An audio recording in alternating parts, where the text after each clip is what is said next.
upon himself to protect the Quran and the Sunnah. That's why he has made it easy to memorize, and he's also made one of the most challenging sciences and most authentic sciences is the science of hadith. Right? Who's the narrator? What's his background? Is he trustworthy? All of these sciences are very scrupulous, and Allah subhanahu wa ta'ala has taken upon them to not only preserve the wording of the Quran and the Sunnah, but also its proper meaning as well. Then Allah subhanahu wa ta'ala mentioned that if Allah subhanahu wa ta'ala opened a gateway into the sky for them, and they rose through it higher and higher, they would still say, our eyes are hallucinating. We are being bewitched. This is magic that's being done on us. This isn't really happening. So Allah subhanahu wa ta'ala is talking to us about the signs that people are asking. No one will believe in any sign except by the permission of Allah subhanahu wa ta'ala.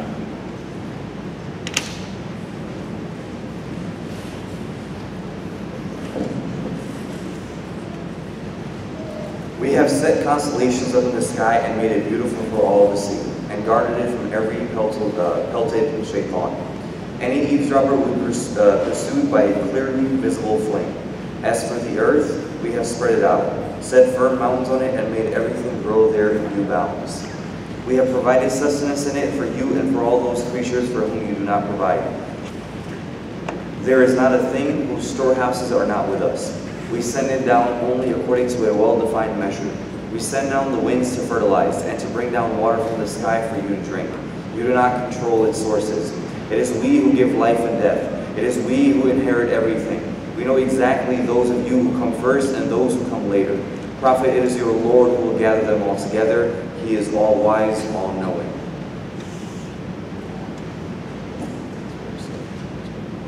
These are some of the signs of Allah subhanahu wa ta'ala's greatness that no one can challenge. And Allah subhanahu wa ta'ala talking about the jinns and the meteors, what used to happen at the time before the coming of the Prophet sallallahu alaihi wasallam, as mentioned to the jinn, is that they used to try to steal news from the heavens. And Allah subhanahu wa ta'ala would give an order to the angels. There were jinn that would try to listen in and try to take news from the heavens. But after the coming of the Prophet sallallahu alaihi wasallam, there were meteors that were sent after these jinn, and then they were destroyed. Right? So sustenance comes from Allah subhanahu wa ta'ala. Allah subhanahu wa ta'ala sends the wind for fertilization, water, control of life and death. No one can challenge Allah subhanahu wa ta'ala in any of these things. If we all came together and tried to cause one drop of rain to come from the clouds, we would not be able to do so. Having said that, just real quickly, inshallah, just please remember to keep all the people in Karachi in your prayers. Allah subhanahu wa ta'ala eases suffering, Allah subhanahu wa ta'ala brings them rain, Allah subhanahu wa ta'ala removes the corruption and oppression from them, and that Allah subhanahu wa ta'ala takes care of them in this dunya before the akhirah. And all the people, 1,000+ people that lost their lives, we ask Allah subhanahu wa ta'ala to accept them among the shuhada, and we ask Allah subhanahu wa ta'ala to give peace and comfort to their families as well. Ameen.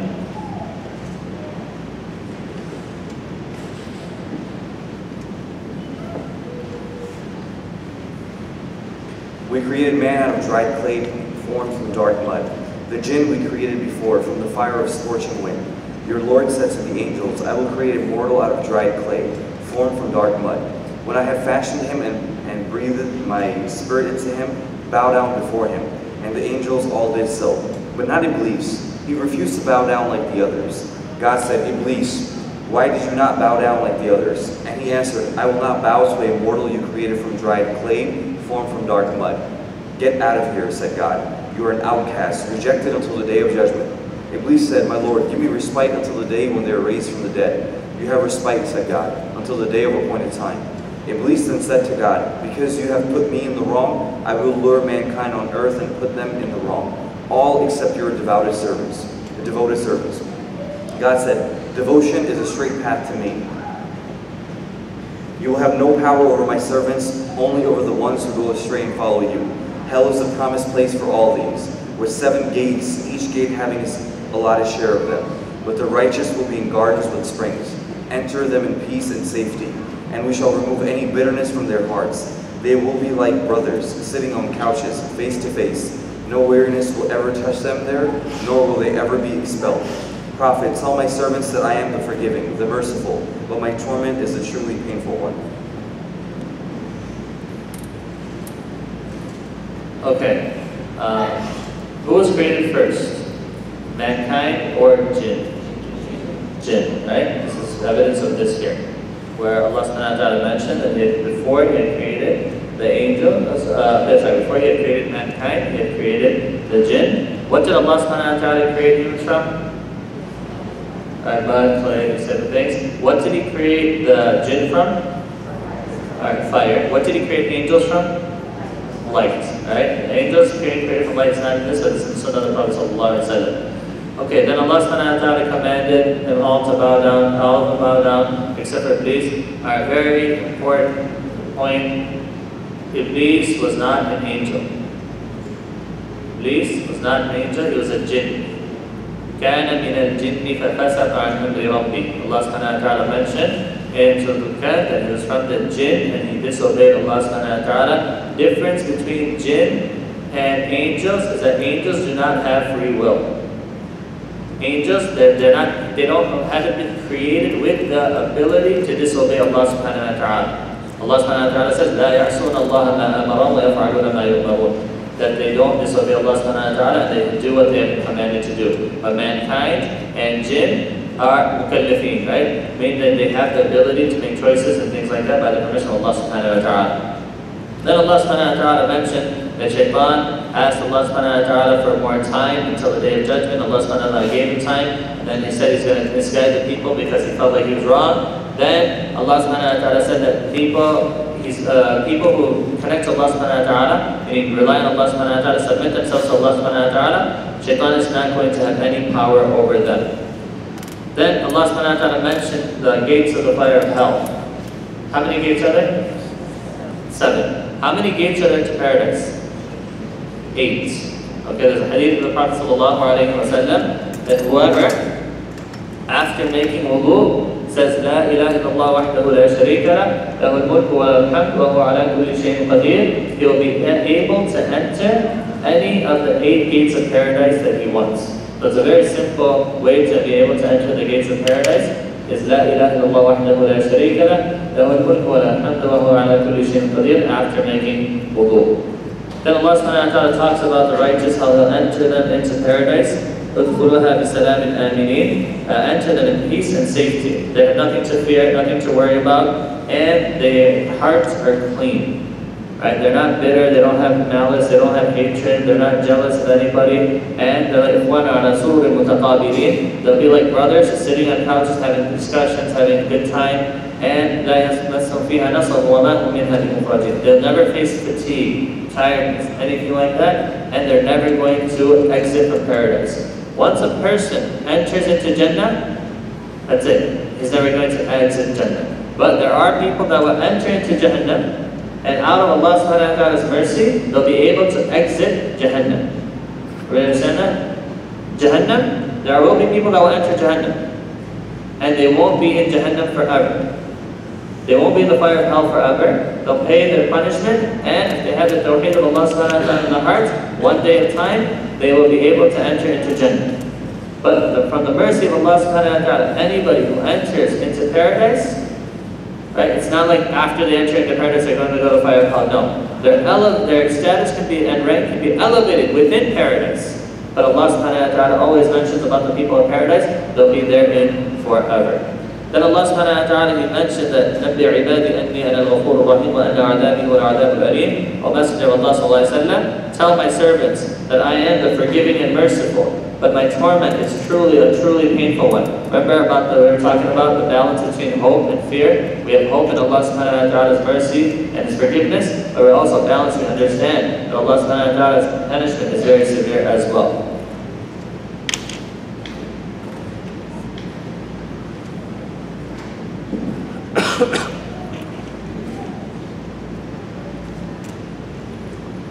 Tell them too about Abraham's guests. When they came to him and said, Peace, he said, we are afraid of you. Do not be afraid, they said. We bring you good news of a son who will have great knowledge. He said, How can you give me such news when old age has come to me? What sort of news is this? They said, We have told you the truth, so do not despair. He said, Who but the misguided despair of the mercy of their Lord? And then asked, Messengers, what is your errand? They replied, We have been sent to a people who are guilty. But we shall save the household of Lut, all except his wife. We have decreed that she will be one of those who stay behind. When the messengers came to the household of Lut, he said, "You are strangers." They said, "We have brought you what they said would never happen. We have brought you the truth. We speak truly. So leave in the dead of the night with your household and walk behind them. Let none of you look back. Go where you are commanded." We made this decree known to him. The last remnants of those people would be wiped out in the morning. The people of the town came along, reveling, and he told them, "These are my guests. Do not disgrace me. Fear God and do not shame me." They answered, "Have we not told you not to interfere between us and anyone else?" He said, "My daughters are here, if you must. But your life, prophet." They wandered on their wild intoxication, and the blast overtook them at sunrise. We turned their city upside down and rained on them a shower of clay stones. There truly is a sign in this for those who can learn. It is still there on the highway. There truly is a sign in this for those who believe.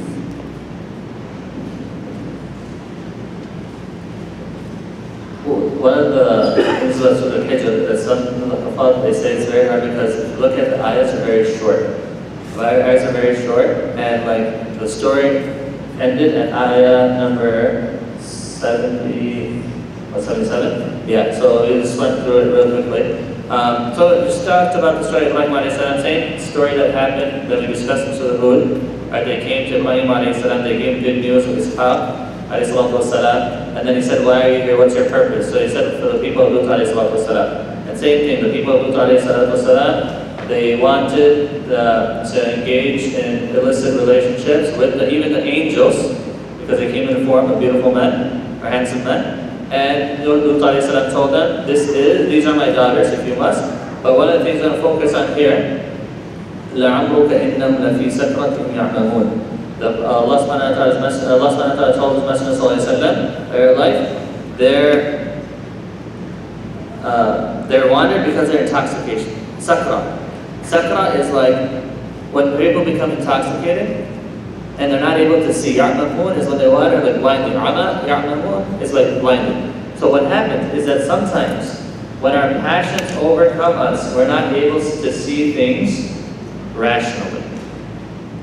That's why we need to surround ourselves with people that will tell us, "Look, you're not thinking straight. Relax, be honest with us."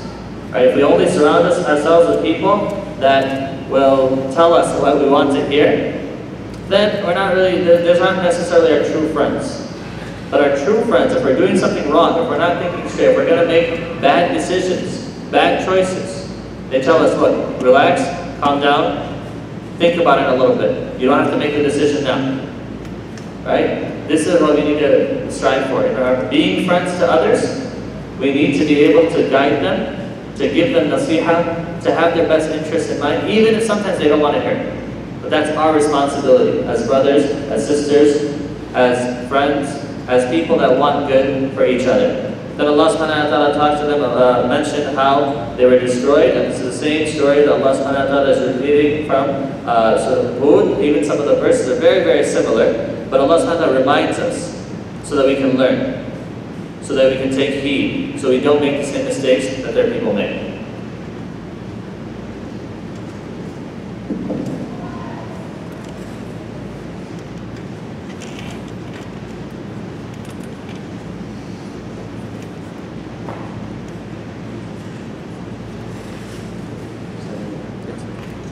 The forest dwellers too were wrongdoers, and we took retribution on them.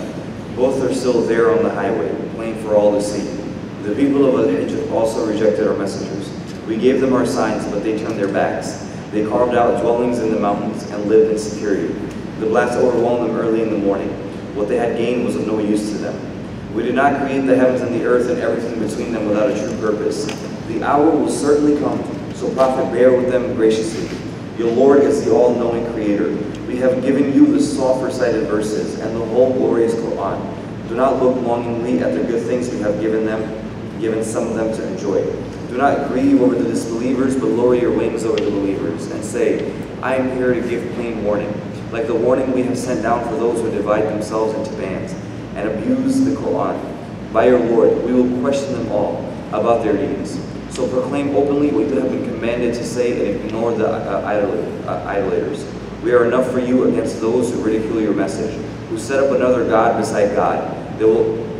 they will come to know. We are well aware that your heart is weighed down by what they say. Celebrate the glory of your Lord and be among those who bow down to him. Worship your Lord until what is certain comes to you.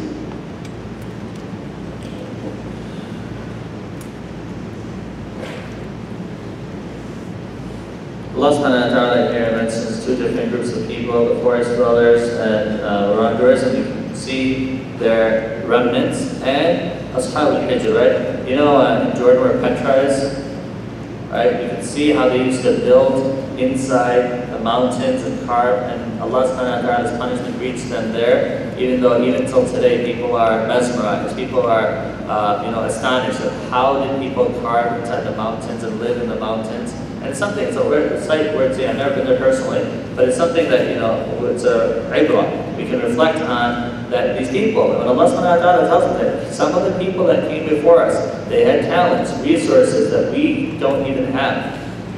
But Allah subhanahu wa ta'ala destroyed them when they refused to submit to Allah subhanahu wa ta'ala. Right? What they had gained was of no use to them. All of these advances that they made, all of these things that they did, it was of no use when they rejected Allah subhanahu wa ta'ala. Knowledge, resources, beneficial things are all supposed to lead us towards the purpose of our creation, which is to worship Allah subhanahu wa ta'ala, to acknowledge who Allah subhanahu wa ta'ala is, and to do good to his creation. Then Allah subhanahu wa ta'ala, he mentioned to the Prophet sallallahu alayhi wa sallam, the Quran, and he mentioned that the 7 oft-recited verses, also discussed that this is al-Fatiha. Recited very often. Surah min al-Mathani wal-Quran al-Azim. So Allah subhanahu wa ta'ala is referring to the al-Fatiha here.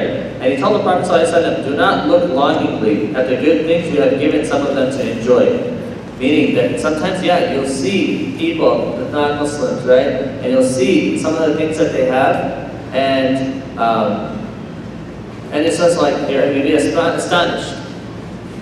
Allah subhanahu wa ta'ala is telling his messenger, don't let that fool you. And he tells them, do not grieve over the disbelievers, but lower your wings over the believers. Right? Lower your wings over the believers. What does it mean to lower the wings over the believers?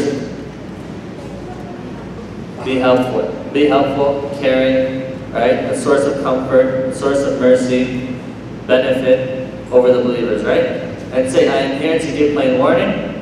Then Allah subhanahu wa ta'ala, one of the things that he mentioned is that give da'wah openly, we will question them all about their deeds, or proclaim openly what you have been commanded to, and ignore the idolaters. We are enough for you against all those who ridicule your message, who set up another God besides Allah subhanahu wa ta'ala, they will soon come to know. Allah subhanahu wa ta'ala said, وَلَقَدْ نَعْلَمُ أَنَّكَ يَضِيقُ صَدْرُكَ بِمَا يَقُولُونَ فَسَبِّحْ بِحَمْدِ رَبِّكَ وَكُن مِّنَ السَّاجِدِينَ وَاعْبُدْ رَبَّكَ حَتَّى يَأْتِيَكَ الْيَقِينُ. Allah subhanahu wa ta'ala says that we know that sometimes what people say, that has an effect on your heart, that weighs you down. And this is true, right? Not only in the religious sense, the words of people at times can hurt us. They can make us very angry, very upset, and weigh us down like anchors, as I talked about before. So what did Allah subhanahu wa ta'ala tell the Prophet ﷺ to do? فَسَبِّحْ بِحَمْدِ رَبِّكَ. Make tasbih of Allah subhanahu wa ta'ala. What does it mean to make tasbih of Allah subhanahu wa ta'ala?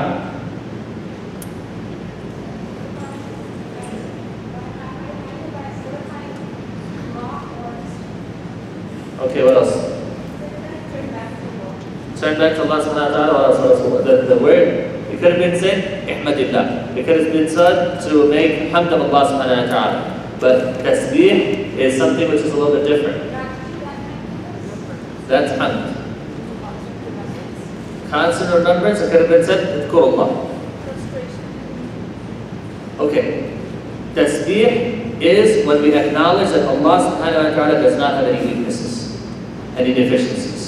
So the people that are saying these things about us, we acknowledge that they're not Allah subhanahu wa ta'ala. They are weak, they have weaknesses, they have deficiencies. The only one that is perfect is Allah subhanahu wa ta'ala. So overlook their weaknesses and connect to Allah subhanahu wa ta'ala. فَسَبِّحْ بِحَمْدِ رَبِّكَ, and make hamd of Him as well. وَكُن مِّنَ السَّاجِدِينَ, and be among those that make sajda to Allah subhanahu wa ta'ala. So whenever you're feeling down, what do? Make tasbih of Allah subhanahu wa ta'ala. Say subhanallah, alhamdulillah, la ilaha illallah, Allahu akbar, subhanallah al-azim, subhanallah al-hamdi, subhanallah al-azim. Right? And pray salah. The Prophet ﷺ, if anything ever bothered him ﷺ, he would rush to the salah. And when we find ourselves, right, there's a verse that I don't know if we mentioned it, in Surah Al-Hijr, which we read today, أَلَا بِذِكْرِ اللَّهِ تَطْمَئِنُّ الْقُلُوبُ, that the hearts will truly find contentment and peace in the remembrance of Allah subhanahu wa ta'ala. And this is, subhanAllah, it's mujarrab. Mujarrab means that through experience, a little limited experience that we have, anytime you're feeling struggle, you're feeling down, you're feeling hardship, return to the book of Allah subhanahu wa ta'ala. Read the book of Allah subhanahu wa ta'ala. And you'll find, little by little, you'll find that subhanAllah, all of the things that you thought that the world was going to end, you'll feel like, you know what? Allah subhanahu wa ta'ala is going to help me deal with this. Allah subhanahu wa ta'ala helped his prophets deal with things which are much, much greater than this. And Allah subhanahu wa ta'ala is my source of support. Allah subhanahu wa ta'ala is going to help me. وَكُنْ مِنَ السَّاجِدِينَ وَاعْبُدْ رَبَّكَ حَتَّى يَأْتِيَكَ الْيَقِينَ, and worship Allah subhanahu wa ta'ala until certainty comes to you. Right? Certainty here is referring to death. A person cannot reach a certain age. A person cannot say that, okay, I'm 40 years old now, 50 years old now, therefore I can stop praying. Or my iman is so high that I don't have to pray anymore. And you hear some of these nonsense stories, and some of the people in the book, like some people say, in books, not people in the book, but in some books, you'll see stories about people saying that they don't pray in the Jama'ah because their soul has gone to Medina and prayed and then came back, and all this stuff. It's all khurafat, right? So don't believe in any of these things, but Allah subhanahu wa ta'ala, even telling his Prophet ﷺ, the best of creation, worship Allah subhanahu wa ta'ala until certainty has come to you, until death comes to you. So this is something which is binding on each and every one of us, to stay persistent in the ibadah of Allah subhanahu wa ta'ala. Okay, inshallah, we're going to stop here today, and we'll pick up on Monday because we're going to start Surah al-hijr. Surah al-hijr is a long surah, and inshallah we'll cover that on Monday, and we'll go on from there, inshallah. Surah al-Nahl, sorry. Surah al-Nahl is a longer surah, Surah al-Fil, and inshallah we'll cover that on Monday, inshallah.